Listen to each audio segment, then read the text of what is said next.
Ramai orang ingat buah pinggang rosak sebab makanan, tapi ada satu benda ramai orang buat tiap hari yang lebih bahaya. Bila buah pinggang rosak, orang pertama akan salahkan makanan. Makan masin sangatlah, minum manis sangatlah, tak minum air cukuplah. Memang betul, semua tu ada peranan. Tapi ada satu tabiat lain yang ramai orang buat tiap hari dan benda ni lah yang paling cepat rosakkan buah pinggang. Tahan kencing. Ya, benda semudah tu. Ramai kita tahan kencing sebab kerja, sebab malas bangun, sebab kejap lagi lah pergi toilet. Tapi tak tahu, setiap kali kita tahan, tekanan dalam pundi kencing naik dan lama-lama boleh bagi tekanan pada buah pinggang.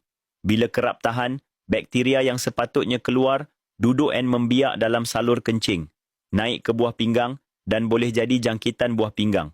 Aku dulu pun macam tu. Kerja lama sangat duduk, minum air pun sikit. Sampai satu tahap, kencing aku jadi berbuih, warna keruh dan kaki mula bengkak setiap pagi. Bila cek, doktor sahkan buah pinggang aku dah lemah. Tapi Alhamdulillah aku cepat sedar, aku ubah lifestyle dan aku tambah ikhtiar herba juga. Aku amalkan gabungan herba macam buah kulim, akar tali hayat, nenas batu dan ubi gegeli. Semua ni bantu cuci salur kencing, buang toksin dari darah dan kuatkan balik fungsi buah pinggang. Selepas 3 minggu konsisten, buih hilang, kaki dah tak sembab dan bacaan darah makin stabil.